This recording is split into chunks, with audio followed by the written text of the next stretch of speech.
Welcome back to another episode of Disturbing Reasons to Be Afraid of the Dark. Yes, I'm so excited. Today we're going to continue our Reddit story montage of the week. This is amazing. This story is the best. Well, the other one's the best one, but this one is a close second to it. And I am so excited. I'm sorry, I just keep looking at Jenny because she keeps bothering me. I had to restart this video twice already because she kept bumping it aside. But anyway, let's go ahead and get started. That way I have time to get as much as this in as I can. There will be a part 2 because I probably won't be able to get it all in. If you have requests, let me know. Don't forget to subscribe. Don't forget to like, comment, and I do take requests. So yeah, let's get started. And don't forget Slime Sunday. Yeah. Exciting part. Let's get started. Let's get started, guys. Okay. This one has no title. They do not want no one to know who they are. But this is about the Paris catacombs. So, yeah, let's get started. Okay. I moved to a dirt cheap tiny apartment in the center of Paris to attend a university. I think there is something very, very wrong with my building. Before I dive deep into what I'm about to tell you, let me just provide some background information. I attend the American University of Paris. I'm actually a Seattle native, but I choose to attend university abroad because I plan on becoming an international investigative journalist, and I'm a polyglot. I speak English, Spanish, and Arabic. I'm semi-fluent in French, and that's a huge factor in why I choose to go to college here, to perfect it. Anyway, here in this university, you can either get an apartment by yourself or you can be housed into an apartment with 3 other roommates. I used this housing for the beginning of the year, but it wasn't working out. My roommates were loud, messy, and fought with me often. I was sort of the mother of the group. I was expected to do all the cleaning, all the cooking, keep track of everyone's responsibilities, act as their alarm clock, and schedule reminders. It infuriated me because sometimes I would just want to be lazy too. So I decided to leave a little over a month ago. It was a difficult decision. Roommates suck, but the apartments themselves are huge and beautiful. Definitely something a broke college student can't afford on their own. But requests to be placed in another apartment were denied. So I went ahead and got myself the €450 apartment. It's ridiculously tiny. Imagine your bedroom with a kitchen, a shower, and a toilet in one. My landlord literally told me that long ago it was a maze room. But it's got this ridiculously gorgeous view of the Eiffel Tower, and it's pretty close to my university. So I figured it was a steal. I went ahead and signed the lease and moved right in. The first few nights were fine. Internet connection was a little sloppy, but other than that, it was just a normal apartment. I slept like a baby and had no trouble. Then, on the 3rd week, stuff started to happen. At around midnight, I was watching a movie on my laptop in bed when suddenly I heard a sort of, I don't know, humming, singing, some sort of in tune mumbling. For a moment, I thought maybe it was just in the movie, but to be sure, I muted it and listened for a moment. Silence. Just as I was about to resume the movie, I heard it. Definite sort of, I don't even know, wailing in tune? Singing, I call it, like opera. Some church choir type stuff, just really faint. Confused, I got up and looked out my window, expecting to see some sort of parade or commotion going on in the streets below me. When you live in the middle of a city like this, it's not unusual for weird parties to be going on in the middle of the night.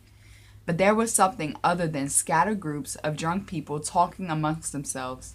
As I poked my head out the window, I heard the singing again, and this time I knew it was definitely coming from inside. At this point, I just assumed it was a creepy neighbor down the hall or perhaps below me. So I dismissed it and crawled back into bed. It continued on for maybe a half an hour longer, then faded out into silence. This routine continued on for about 2 more nights. It'll be late, I'll be in bed, either awake or falling asleep, and I'll hear it. The singing. It was so faint, it was sometimes difficult to decipher, but loud enough to prevent me from getting to sleep comfortably. I tried to ignore it the best as possible. Even if it annoyed me, what could I do? It wasn't like I knew enough French to even make a complaint. I just resigned myself to hoping whoever was making the noise would eventually stop. Then one night, it got louder. Louder, like whoever was singing was slowly coming up the flights of stairs to my floor. I was so freaked out at hearing the singing getting closer and closer that I literally hid in the corner of my apartment, frantically texting my friend to come pick me up so I could sleep on their floor.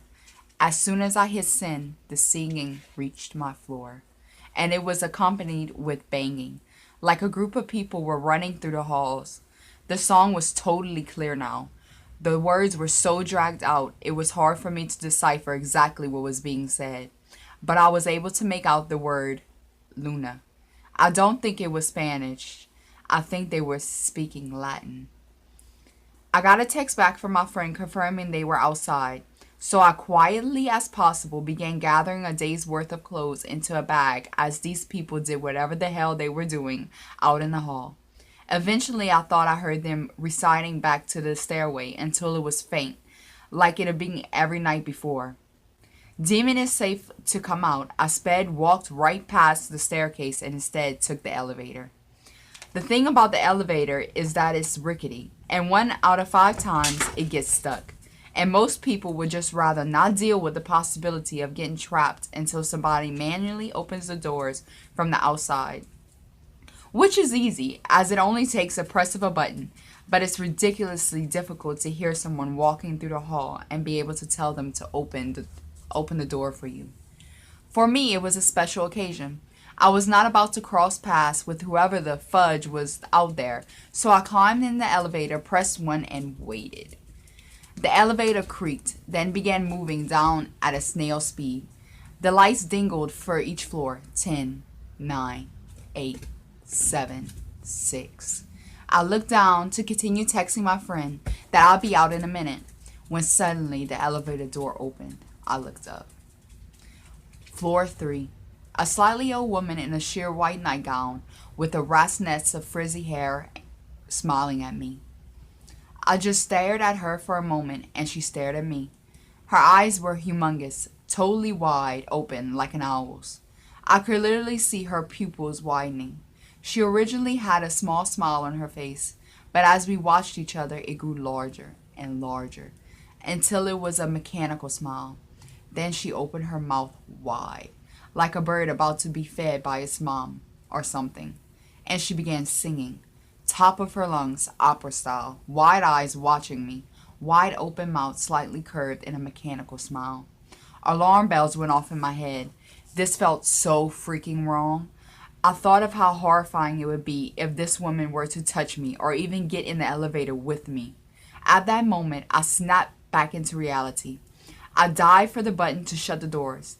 They began closing, but then the woman threw her arms between them and stuck her head inside, eyes wide as she sang at the top of her lungs. The doors of the elevator weren't the type to open again once they feel something in the way.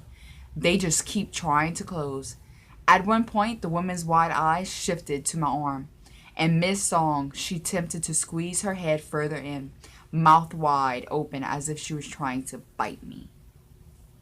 Horrified and only thinking, oh my God, get out, get out, get out, get out, I reared my foot back and kicked her in the face. She yelped and jumped back on instinct. The door closed all the way. And as she proceeded on their way to the floor 1, I heard booming footsteps on the stairway just next to me. I heard the elevator and I heard the singing. Dread filled me because, oh frick, she's gonna meet me at the bottom. I literally almost burst into tears. People like that scare the fudge out of me. The elevator doors opened again on floor 1, and I leapt out and began running like hell to the front door. Just behind me, I heard pounding footsteps as the insane freak raced down the final flight of stairs. I all about threw myself through the doors and flung them closed behind me. My eyes settled on my friend, and I just screamed for her to run. We ran for maybe 2 blocks until I was convinced we were far enough away, and then I breathlessly explained to her what had happened. Just as scared as I was, she offered to let me stay at her house for the whole rest of the week if I needed to. I spent the night there, then decided I was going to take her up on her offer since the prospect of going back home terrified me. Though was I only packed one outfit, so I decided to just go back quickly to get more clothes than dip. But once I actually got inside my apartment, with the only strange noises being my next door neighbor playing the violin and little kids playing in the stairway, I felt a little ridiculous. Surely that lady didn't live here, right? In the daylight, with normal people talking and interrogating, the fear of the ordeal I had wore off. I decided to just sleep there again. Decided to just sleep there. Why? That night I heard nothing. In fact, for a whole week, I didn't hear anything but the air conditioner. It was such a relief. I was finally sleeping like a baby again and walking through the stairways without having a panic attack. I resumed life as normal, dismissed it, and threw it onto the back of my head as one crazy encounter that would never repeat itself. That was okay. That's all the time we have for this one, for this part of it. But tomorrow I will do the rest of it. It doesn't have that much left, but I promise tomorrow I'll do the rest. I wish I had more time to do the rest, but I don't. Remember, stay scared, my Nikki Loos. Stay tuned for part 2.